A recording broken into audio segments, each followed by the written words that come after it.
Hi guys, Mr. Talbot here for you. Going to give you a quick video over our age of exploration. We're looking in particular at kind of what's going to be going on as Europeans first get to the Americas. And when we talk about Americas throughout this video, we're referring to North America, South America, and the Caribbean all together kind of as one group. Because we're going to see these different countries that we see below kind of go into different parts of it and kind of try and establish their empire. So big players here are going to be the Spanish Empire, the British and the French. And there's a great resource for you to kind of check out the differences between how those different groups got involved. Some key vocabulary that you're going to be taking some notes over, hopefully. So this might be a great thing to pause and kind of organize your notes around. So Columbian Exchange will definitely hit, launched by the exploration of Christopher Columbus. Part of what comes with it is going to be an expansion of what's called coercive labor, so an increase in the amount of slaves we're going to see, and we're going to see that in the form of enslaved Africans, but we're also going to see that in forms of indentured servitude. And initially, we're going to see basically a thing called encomienda and the Mita system, which are both ways of basically trying to enslave the Native American populations. Encomienda, Mita, and indentured servitude are all going to kind of fade away fairly quickly from our story, which we'll talk about why. But we're going to see slavery is going to kind of stick around, unfortunately, for way too long. So triangular trade is going to be, slavery is just one element of it. We're going to see the big exchange of goods here. We'll definitely be talking a little about the Middle Passage. There's another video to watch on that. It's definitely, I think, more interesting than what I can provide. And then what this kind of launches, and thanks kind of take a quick note over, is with mercantilism. The idea is essentially that money gives you power, and that as a nation, you should try to acquire as much money as possible. Well, this isn't really a new idea. What's new during this time is that we're going to see these larger empires formed, and the idea of empires is not so much a view of like we're not trying to spread our culture, and it's very much based around the idea of we're going to expand, we're going to exploit all the resources we can. We're going to control all the trade, and you can only trade with us, and you can only buy our stuff, and you have to sell to us. So we have a complete monopoly of it, and it's all to benefit us, not really to benefit you. So the context of kind of what launches this, we started the story like many do with Christopher Columbus, but Europeans have been trying to get to Asia and in particular India and China for about 100 years at this point before Columbus. The problem is the Portuguese kind of had a head start, and they were going south around Africa. And so Christopher Columbus goes, very fascinating character, very controversial figure, goes to the Spanish king and queen and says, I think I can get to China by sailing west across the Atlantic. I don't have to go around Africa. And there's the myth that he thought the earth was flat. That's not true. What is true is that he drastically underestimated the size of the earth. So that's why he thought, after sailing for not really that long, he thought he had got his way to India when in fact he was in the Americas. That's why he's going to end up mislabeling the native populations as Indians. Um, Now, while there's a lot of bad that comes with Christopher Columbus, there's going to be some positives, and one of the positives is that we really truly get world history for the first time, where we're going to see all of the different interactions of all the different continents, except for Australia. That's going to have to wait a little bit. It's going to launch the Columbian Exchange, which has positives and negative effects, and this big race for empire among Europeans. Now, when the explorers that follow Columbus, it's important to know Columbus never actually got to one of the American continents. He spends all his time kind of in the Bahamas on different islands. But people are smart enough to know, okay, there's resources and land and all sorts of stuff there. So the Spain, who Columbus was working for, kind of gets the head start here. And they're going to have these group of people called conquistadors who are out there trying to conquer, the quote unquote New World for the Spanish royal family.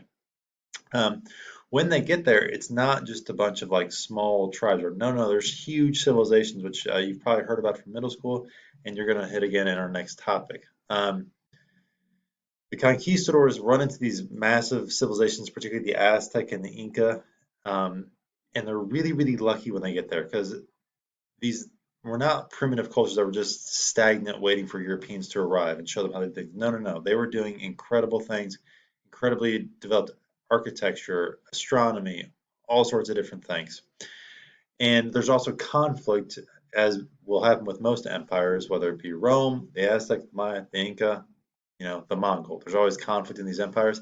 Same thing's happening here. And the Spanish to get really lucky. They get lucky in the sense, and this is not something you need to take a note of, but I think it's good to know that, there's some good fortune that goes the Europeans' ways here. One of the good fortunes is that the Inca have just fought a civil war.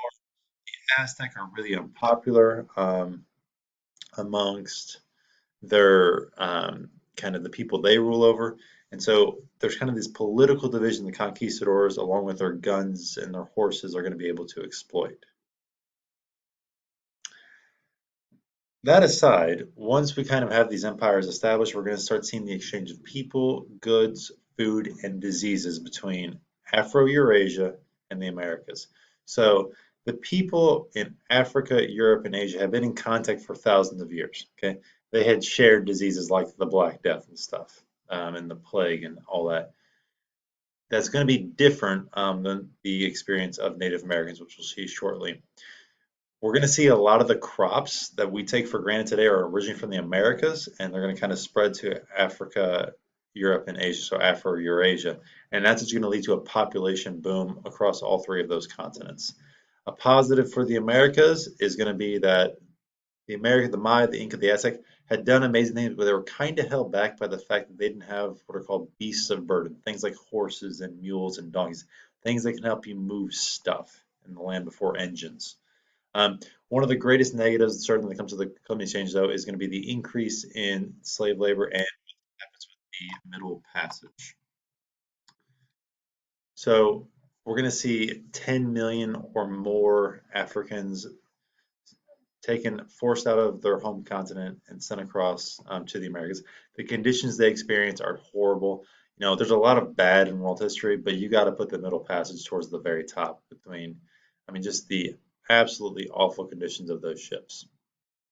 But those that Africans survive are going to be forced into a world of, um, harsh labor, deadly labor, but they're also going to bring their culture and their descendants are going to survive and have a tremendous impact on the culture of the Americas to the present day, obviously.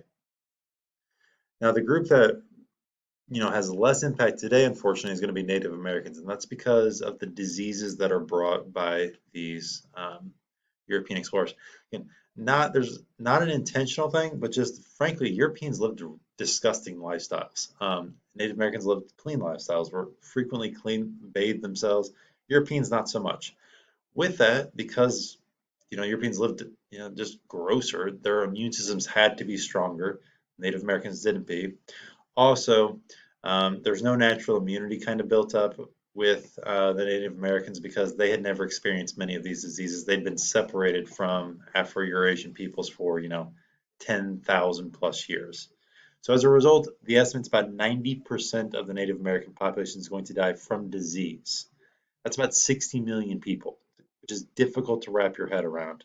And most of the other 10% is going to be taken out by things like warfare over the years. Of course, there's still descendants of Native Americans today, but less of an impact because just the scale and the carnage of what happens to them is bad. And another way a lot of them die besides warfare is going to be death through coercive labor, like the Mita and Incas. So because the Native American population is so diminished, the survivors are really forced to take on the language and religion of the Spanish and the French and others. The Spanish are pretty harsh. Feel like, we are bringing you Christianity, we are saving you, we are bringing you culture and civilization. Obviously, very narcissistic, kind of not recognizing the culture that the native people have.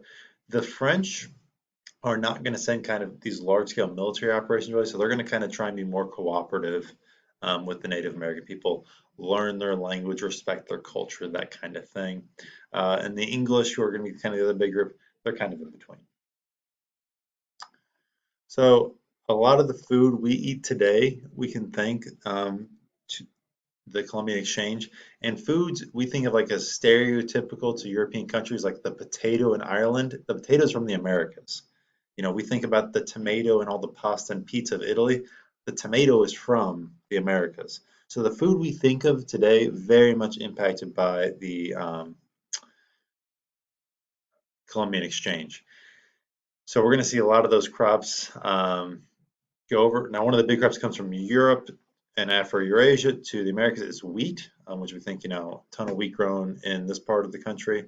And so we see this huge exchange, and that greatly increasing the number of food through plants, through cattle, really leads to an increase in populations over time. Of course, we've seen the great diminishing of the Native American population.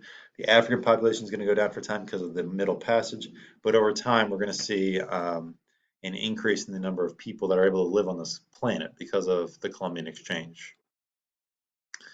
And so this map here kind of shows you all the different goods that are going between Africa, Europe, and Asia. Manufactured goods are still mostly done in Europe and sent to North America or to Africa.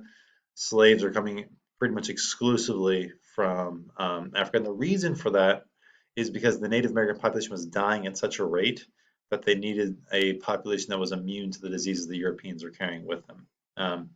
And they're able to kind of tie into a system of slavery that had been going on in Africa for a long time, but the Europeans certainly make it a lot worse. It is important to note that, the Middle Passage is not just bringing people to what we think of as, the United States and North America.